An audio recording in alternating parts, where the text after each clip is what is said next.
It's okay.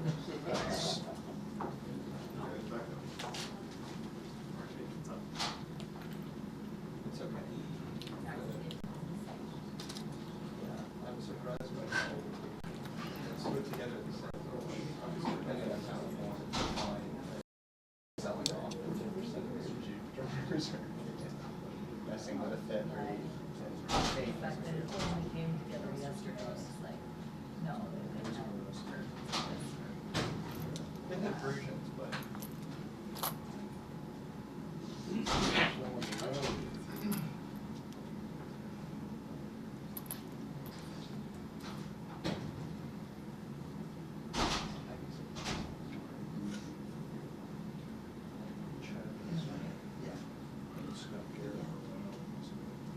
When did they come out? When did they come out? The comments that they make around,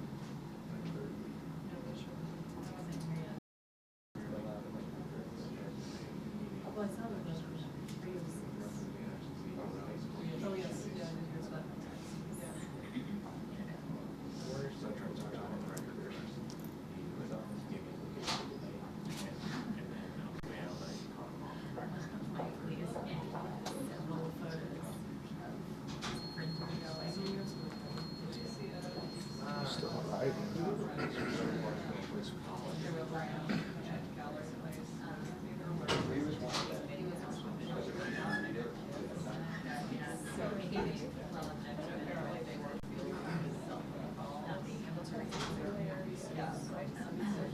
I mean, I think it's actually.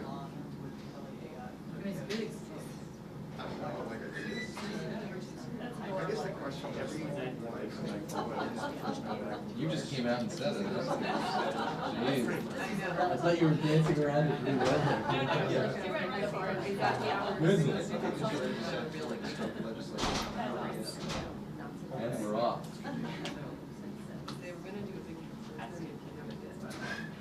That's a big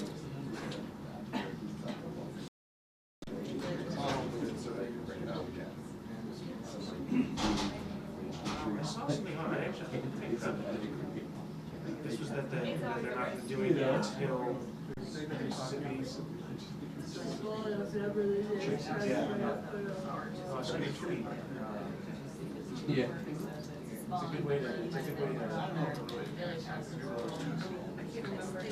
Well, basically.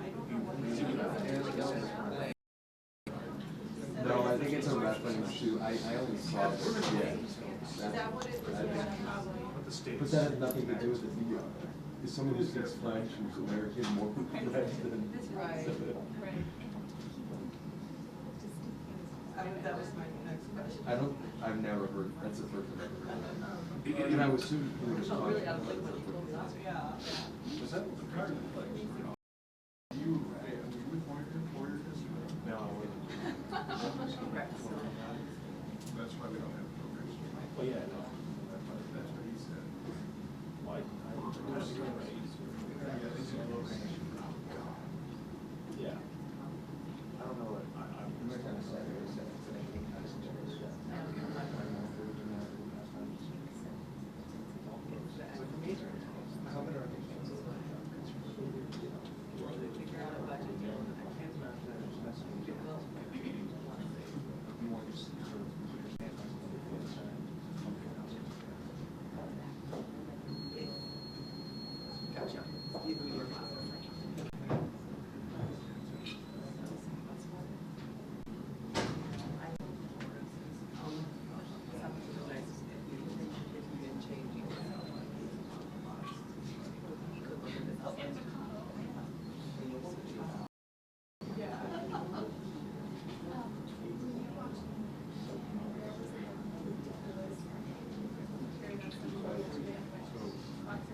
What's up?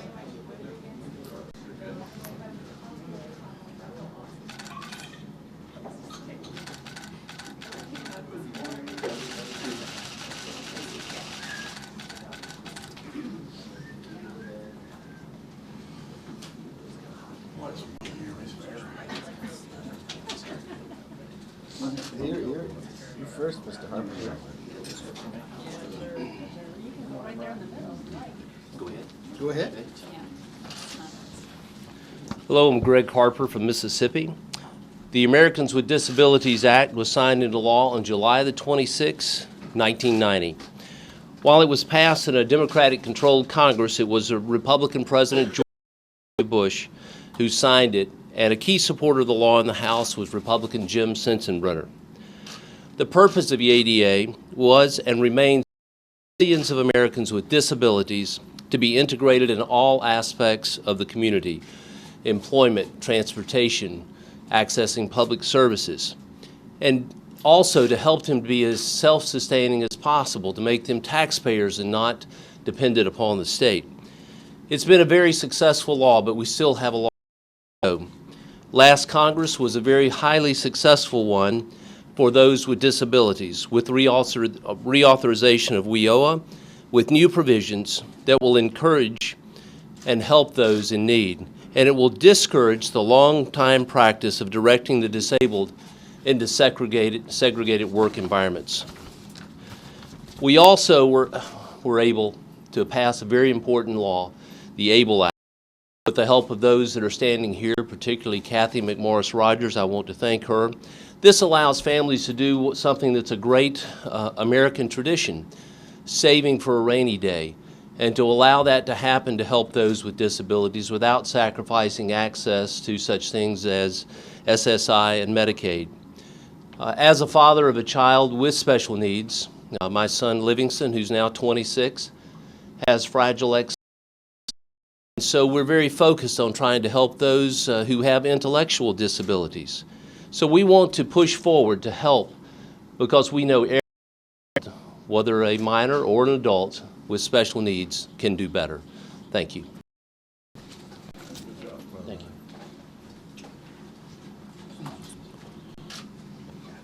you. Here in the House, the people's priorities continue to be our priorities.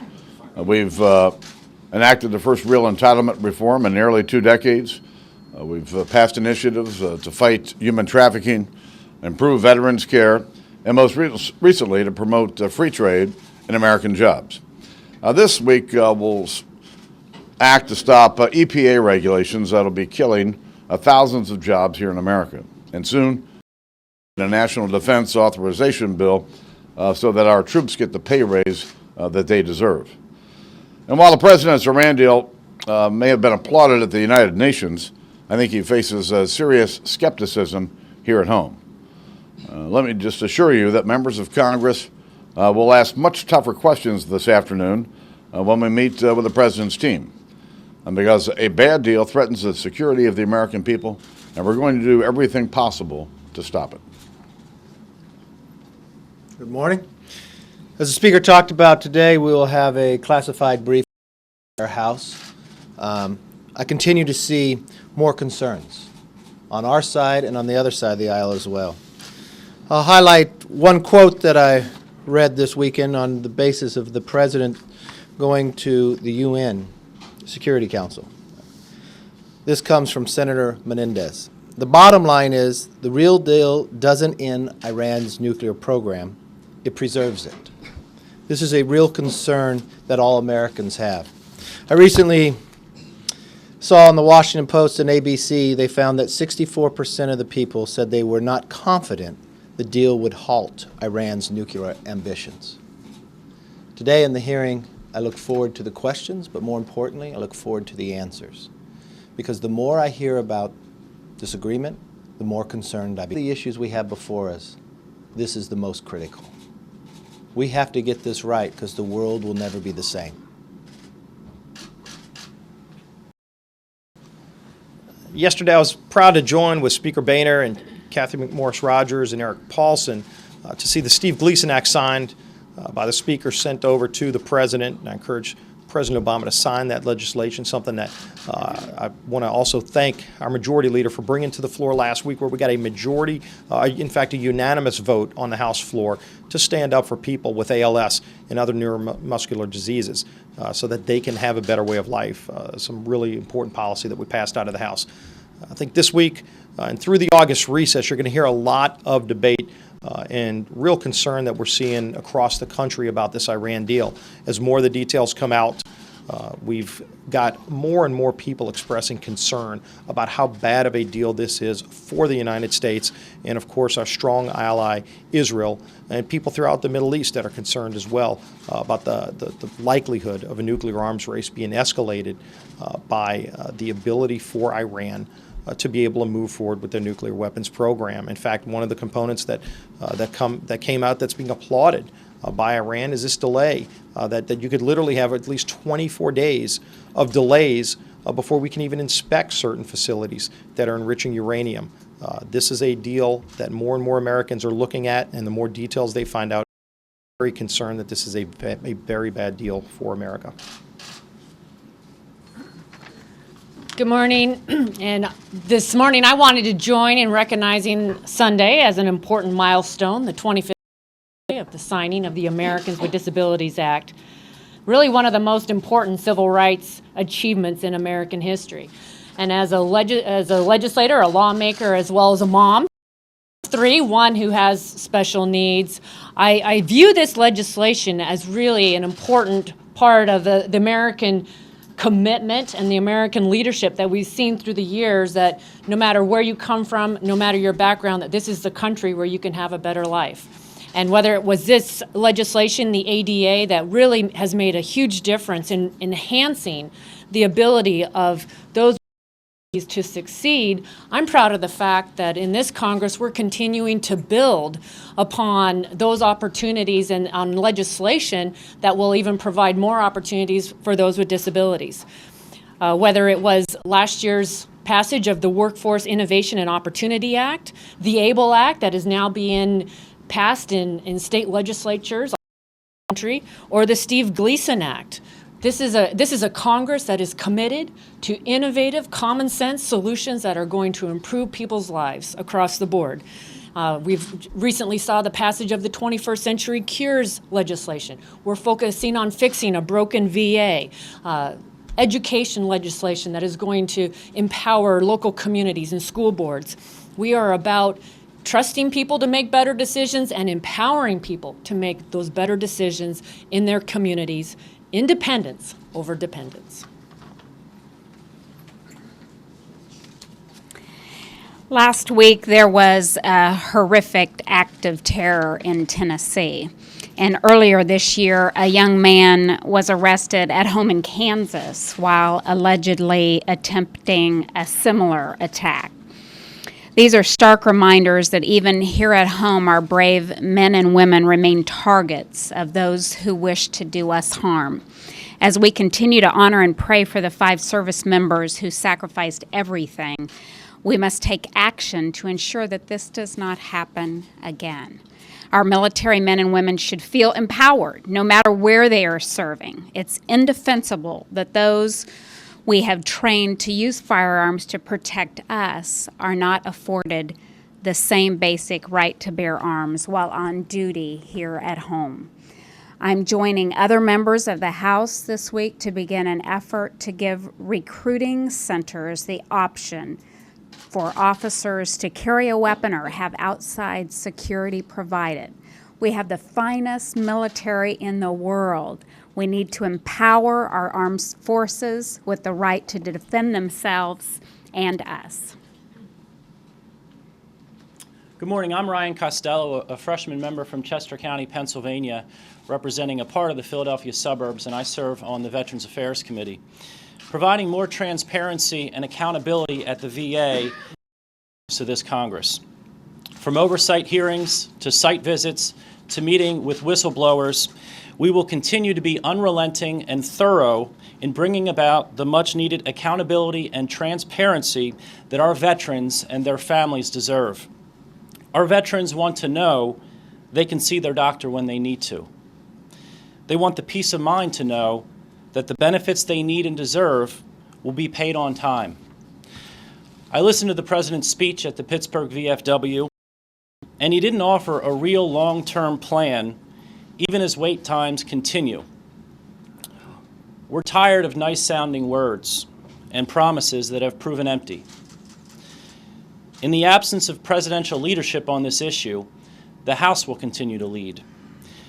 Since January, we have voted to increase the VA budget $4.6 billion, and we've passed 11 bills to help improve and reform the VA, again, since January. Last week, we marked up the Veterans Accountability Act.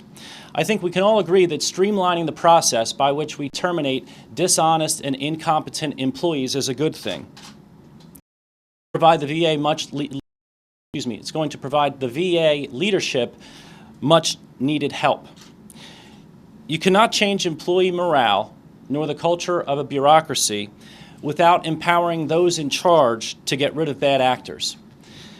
Nowhere do I think this is more needed than at the Philadelphia Regional Office, which oversees benefits for over 800,000. The Inspector General said it was the worst example of morale and mismanagement in the country. The IG found that nearly 31,000 inquiries had an average pending wait time of 320 hadn't yet been responded to, when the standard is a 5-day response time. Later this morning, we'll hear from Secretary Donald about the VA healthcare budget shortfall. 2 months ago, the VA made no mention of saying that it was running over budget. Then just a few weeks ago, we heard they needed $2.6 billion, and I think even more recently than that, we've heard the number is now $3 billion. And if they don't get that, they may start shutting down hospitals and furloughing staff. That's what I have heard from local VA hospital administrators in my district about what the rumors that they're hearing. I want to be clear. There will be no interruption in the health care for our veterans. But business as usual cannot continue. Accountability will occur, and more transparency will help shine a light on further needed reforms as we continue to root out the wrongdoing and bad actors that have caused this mess. Thank you. Thank you, Mr. Speaker. On highway funding, the Senate, I know you don't want to speak for something we haven't done yet, but the Senate's working on a bill, 6 years, 3 of which have been paid for so far. Mr. McCarthy, I actually think you told one of my colleagues yesterday that, your pen and pad, that you don't think that the Senate approach is right and you encourage them to do a short-term patch. So, Mr. Boehner, what's your take? I think the House passed a approach last week to fund our highway program through the end of this calendar year and continue to work to get a long-term, fully funded highway bill in place. Obviously, the Senate feels otherwise. They've got a process underway, and we'll see what happens.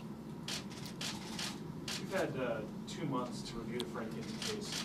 Do you think this money that he had to return was his? And if you don't, why are you giving a member of your conference impunity to tell voters that the money was his? You know, I'll tell you that I've been waiting to see all the facts, and I still have not seen them. And when I see them, I'll let you know what my decision is. Last question.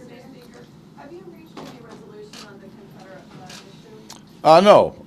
Mr. McCarthy and others are continuing to have conversations, and I'm hopeful we'll come to some resolution. On Iran, your friend Lindsey Graham was complaining yesterday that Republicans are trying to talk about the Iran deal, but they can't because of Donald Trump, because the message is all about him and his, what he calls a bombastic campaign. Do you share the concerns that Republicans have? I'll let speak for themselves. Thanks, everybody.